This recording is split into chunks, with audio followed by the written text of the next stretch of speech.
Hello, this is the Commercial Landscaper Podcast with Robert Clinkenbeard. This show will transform your leadership by developing all areas of your life, business, family, personal and health. Only by fine-tuning yourself will you truly operate as a highly functioning leader. Super excited today to announce that we've just surpassed the 100th edition of the Commercial Landscaper Show. And we're going to see better things from this year. We're going to be introducing some education, courses in leadership and sales that you could apply and join and try to improve yourself. So hopefully you can join us in some of these courses and reach out if you want to hear some new guests. This is all about bettering you, bettering your business, and make you function at a super high level. Thanks again, everyone. Cheers. Hi, this is Robert Clinkenbeard with the Commercial Landscaper Podcast. I'm really excited today to be joined by Andrew Bray. Andrew, thanks for joining me today. Oh, it's great to be here with you, Robert. Thanks for having me. Yeah, so I saw you at the Thought Leader event in San Antonio. So I have a quite a large audience in all over Europe, Australia. Just tell people a little bit about your background and Sure. where you're from. Yeah, no, great to be here again, like I just said. So I do the government relations work for the National Association of Landscape Professionals. I find it tremendously rewarding because I've been doing government relations work since about 2003. So I'm almost 20 years into it. But this is the first association or group I've worked for where it's an industry I actually worked in. I actually worked in the landscape industry all through high school and in college and then again in law school. But I have worked for other various trade groups, including the North American Meat Institute, Grocer Manufacturers, National Pest Management, and then various stints on the Hill and national campaigns and in a law firm. I always joke, I'm like, should I say I'm a lobbyist or a lawyer? I'm not sure which L word's worse. So I'll go with lobbyist today, Robert. Okay, there you go. Perfect. I mean, one of the things I was very impressed two ways by you when I saw you in San Antonio was, first of all, the energy in which you conveyed your message. And then secondly, I hate admitting this, but I will. But as soon as I hear government and policies, then generally I switch off. But I think it was very compelling. I love the messages you were coming away with. I thought there was some great campaigns that you were working on, and I just thought that it'd be good for you to come on the show just in case you have a lot of other people who have a similar attitude when they hear government affairs. That they tend to switch off because you have some great information. Yeah, well, I kind of have a unique perspective on government relations. I grew up in and around the Washington D.C. area, right? And so from a very early age, I've been drawn to politics and the power and civic community, all of the good and bad and ugly that comes with Washington D.C. I've seen my whole life, and I grew up with kids who had parents that were lobbyists or elected officials. It's been a really unique experience I've had, and I'm very grateful for it. But it has made me passionate about government relations in the sense that, look, you can always complain about a policy that's made or a decision that's made, but you can't complain if you never even tried to weigh in or give your own opinion. And I know a lot of people think that Washington is dysfunctional and it's broken, and I think there's a lot of reasons to agree with that, but that doesn't mean it gives it. I'll tell you that you have the right to do whatever you want. But if you want to tune out and tune off and not be engaged, then I don't want to hear you complain. It's kind of the perspective I have. So I want to be excited about it. I want to be energetic about it because I want to make you and all your listeners and other folks in the landscape industry understand that our industry is a fantastic industry to work for. And despite some of the, policy issues we have to deal with and difficult, things on the horizon, I think we're all projecting in the upward trajectory. We are stewards of this great environment. And I know we have workforce issues, and I'm sure we'll talk about that some, but I just want people to be energized and engaged, because if we're ever going to continue to move this needle and continue positive momentum, we need everyone engaged, active, and in the know of what's occurring. Okay, well, that's the goal for the end of this podcast here. So let's jump in. And what are some of the things that are coming down the pipeline that our industry leaders can jump in, can help, can support to give some weight behind your voice on Capitol Hill? Sure. So before I get into the issues, I will just plug that we have a new kind of forum and digital advocacy forum. It's called Voices for Healthy Green Spaces, and it's voicesforhealthygreenspaces.org. If you go there, you sign up, and basically that's how we can communicate with anybody. And we would tell business owners, don't just put yourself in, put your employees in. I always say, we're not going to outspend our opposition, but what we do have is we have the numbers, right?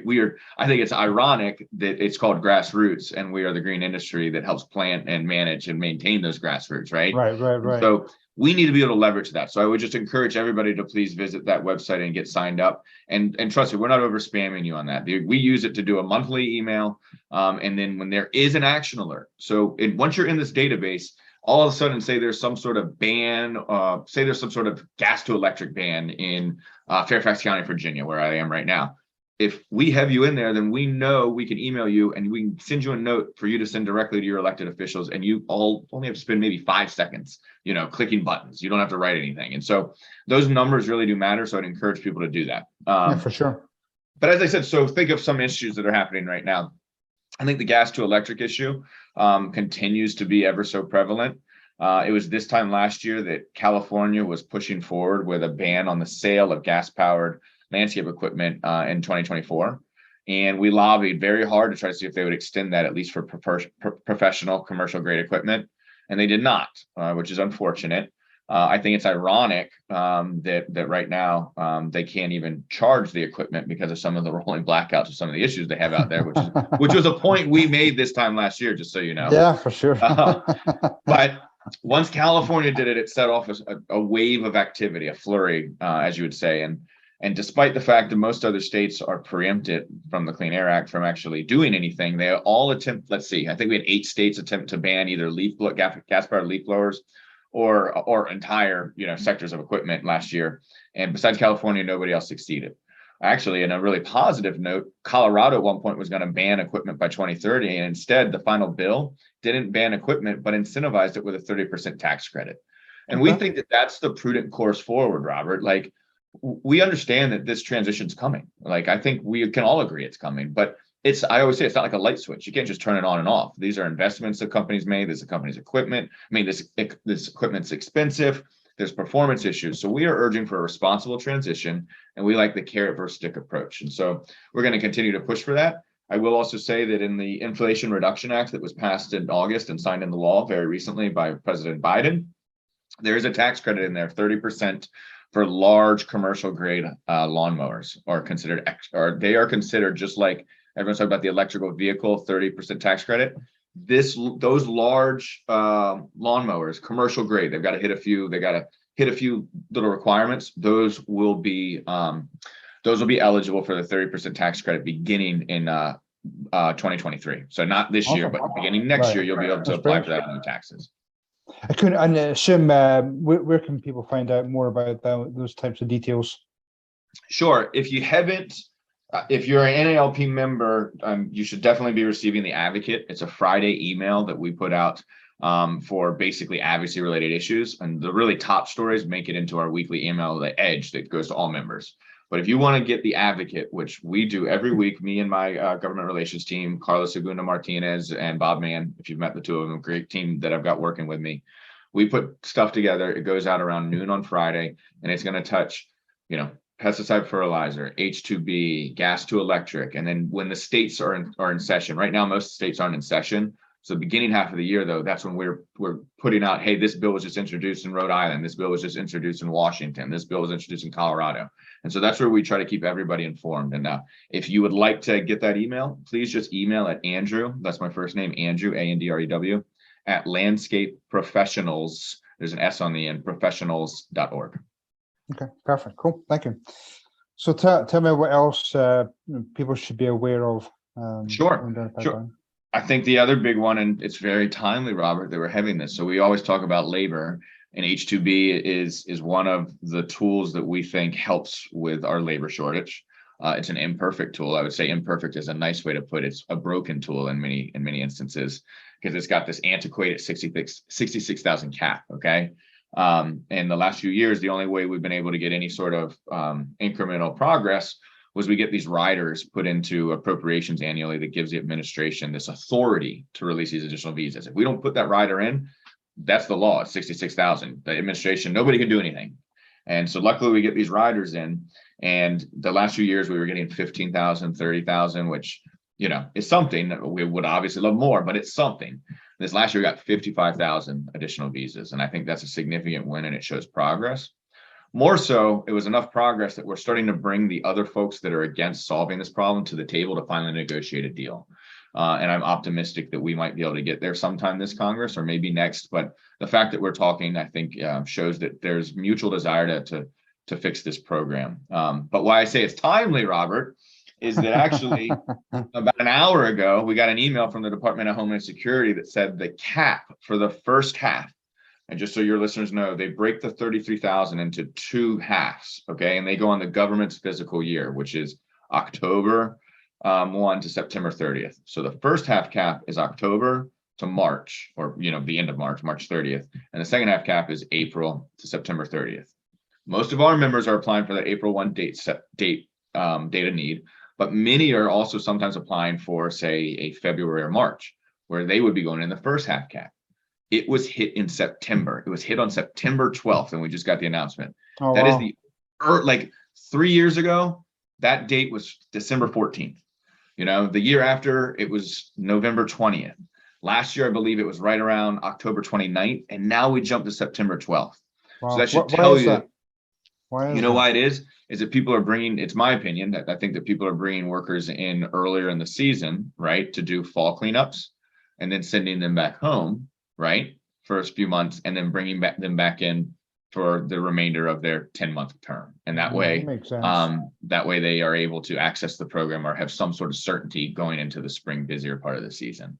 And it's my understanding there's nothing wrong with that. It needs to be completely put in the job order and very detailed of how this is going to work. And I would always tell everybody, you must consult with an attorney or your processing agent before you do this. I'm happy to help, give kind of my own opinion and political stuff, but when it comes to the legal part, I can't practice as everybody's attorney on this. But I do know that that's what's happening. But you're also, the other part is, Robert, and it's not just the landscape industry. While we represent about 40% of all users of the H2B program, everybody's hurting, right? So think ski places that need it in the winter. The Alaskan seafood industry needs them in the winter. Ski resorts need them in the winter, and they got, they were hurt real bad last winter with Omicron, right? So you're having these other industries that have these different seasonal needs that are jumping up in line too to try to make sure they get their workers. And it's endemic of the fact that the cap is unrepresentative of the demand, and we're determined to try to fix this some way or somehow. Right. And that's what you talked about earlier about trying to get, both parties together, get them talking, find a long-term solution. So I think that's great. That's great. Yeah.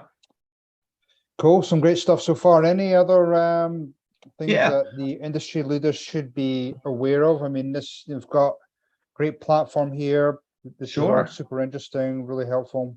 Yeah, I think I'll touch on two other things briefly. One being, I talked a little bit about pesticide and fertilizer policy. And, it's our position here at NALP that we want to support our industry having the availability of EPA and state-approved products, and then make the determination of what works best for them and their clients, right? And we know that means it could be a synthetic pesticide, it could be an organic pesticide, it could be something I'm not even thinking about, or a biostimulant or something like that. But we continue to have a lot of issues in certain areas about the use of synthetic pesticides, and that's unfortunate because we know that synthetic pesticides bring great benefit to protecting people and homes and the environment, whether it be from invasive species or stinging insects that hurt your family, or just making sure your turf and trees are functioning right? And that way they actually produce more carbon. I mean, they sequester more carbon and produce more oxygen and filter more water. And those are all things that I think people don't always understand. And I say this because a lot of times we're fighting these battles about, say, pesticides in state legislatures, and we don't do a lot on Capitol Hill because Capitol Hill doesn't do a whole lot anyways, and they sure as heck don't do a lot on pesticides. It's too controversial, unfortunately. But in the states, we have a lot of issues, and that's where we need people to be engaged. But this coming year, we're going into what's called a farm bill cycle. And the farm bill is this big bill that has to get passed every 5 years, and it's set to expire next December 2023. And so there's an opportunity in this farm bill to try to correct some things to make the process for approving pesticides a little more efficient, try to protect our ability to continue to use pesticides a little more strongly, and address some of these concerns. And so I think it's a great opportunity for people to be engaged. While we want to play a little offense, we're going to have to play some defense, right? The opposition is going to try to put their own stuff there. But aside from pesticide, there's some neat stuff that we can do in the farm bill about demonstrating the benefit of our industry. We want to look for some horticultural research, specifically around turfgrass and the benefits. We want to look around about carbon sequestrations in forests and urban forests. And so there's some opportunities for some funding there that can really help paint the picture better of the great things the green industry does, not only for our communities, but for the environment. That's cool. And you actually brought up a good question. How does it work with, building a relationship with some of the local industry associations? I used to be president of the Arizona Landscape Association. I just got back from the UK, and they seem to be streets ahead in terms of, carbon zero. How are you gathering all that information and trying to piece it all together? Yeah, so first off, with regards to the state associations, I look at them as the best friends to have, right? And because they're boots on the ground in these states. And I prioritize and really cherish the relationships I've developed with a lot of the executive directors and staff of many of the state associations around the country. We could never be as effective lobbying without their cooperation.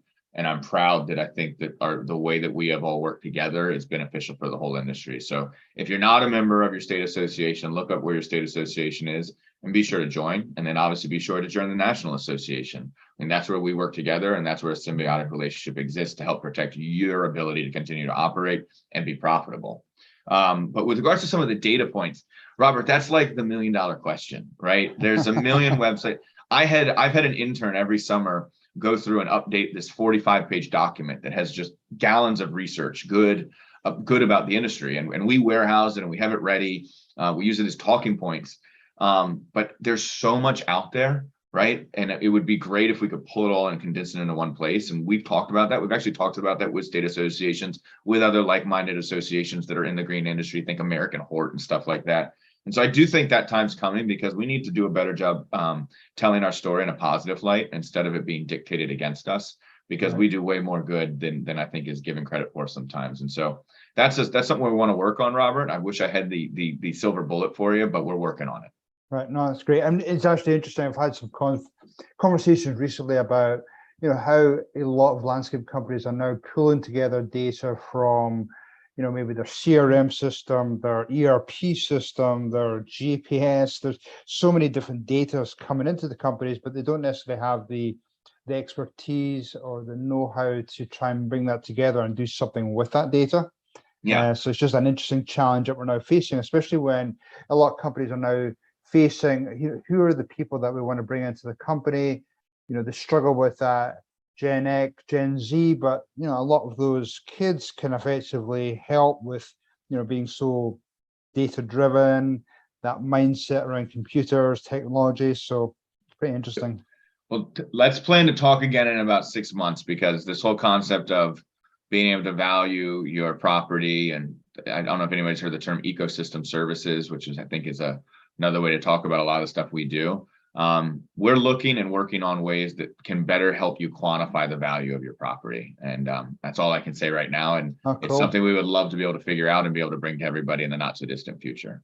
Cool. Awesome. Well, let's get you scheduled in 6 months. So any final points here, Andrew? I know we've got the event coming up here next week. I think you're a great spokesman out there, but what other things or what other ways can really landscape owners or even employees could step up and help create that bigger voice and just trying to get some better policies in place or just make some necessary changes? Well, I think the first thing is to be able to be informed, right? And I'm not trying to just plug the advocate, but be informed of what's going on in your local community. I tell landscape professionals all the time, we should have more landscape professionals that are, running for office at one point, right? But at some point to run for office, you start at some place, whether that be on the board of your HOA, a board of your church, whatever it is. Be engaged in your community, right? Because then not only are you some landscape professional, that also a policy comes back. If a policy comes up that's going to be negative, you're a member of that community that they can identify. I know that sounds crazy, but I really think one of the best things that we as an industry can do is be as engaged in our communities as possible. And then that's a stepping stone to other things. That helps you stay informed, and it gives you, I think, leverage in some of these political debates that are inevitably coming down the pipeline. And no matter where you live, trust me, all these issues I talked about today, these are not red or blue issues. They cross over all of the lines. We fought bans in Georgia, just like we did in Connecticut, right? And obviously very different states demographically. So that would be, aside from being involved with NALP, getting our information, getting on Voices for Other Green Spaces, I would just tell people, be informed, and look for opportunities to get involved. And whenever you do that, I would love to hear your stories. If you ever get on some local board or you want to run for office, we want to know about that. We want to highlight you. We want to support you, and would love to hear those stories and see us progress as an industry, not only as being, the ones out there, managing your lawns, but also those leaders within the communities making the bigger decisions as well. Yep, this is perfect. So if people want to take that next step, what's the best way do they contact you directly? Sure. Is there another website they go to? Yeah, I would say anybody listening to this, if you want to get engaged, whether it be through NALP, whether you want some information on how to get engaged at your local level, that's what we do. We know most of the contacts. We know ways to get kind of cued into the whole thing. So I would say use my email, andrew@landscapeprofessionals.org, and shoot me a note. I will tell you, I'm going to be at Elevate next week, which we're so excited about. It's going to be a fantastic event. We're going to be moving around the country. So if you can't make it this year in Orlando, know that next year we're going to be going to Dallas. The year after that, we're going to Charlotte and then to Phoenix. So we're going to be crossing the country, and we hope to be able to have you there in each of the next few years as we grow the event. And like I said, always feel free to email me anytime. I work for you in the industry, and so I'm here at your disposal. Cool. Andrew, really appreciate your time. Thanks very much for being engaged. You've been a great spokesman. Look forward to working with you, and go and take care of your kids and coach them well tonight. That's right. Baseball practice. Oh, no, it's a game. It's a game. So wish me luck, Robert. Okay, perfect. Cool. Andrew, thanks very much. Take care. Thanks so much, Robert. Okay, cheers. That was the Commercial Landscaper podcast hosted by Robert Clinkenbeard, and I'm the author of the Ironman Mindset for Entrepreneurs. If you want to find out more about the show, you're welcome to go to thecommerciallandscaper.com, or if you want to learn more about courses, education, buying some books, even if you want to just drop a note and suggest a guest, I'd love to hear from you. Again, this is Robert Clinkenbeard, the Commercial Landscaper podcast. Cheers, everyone.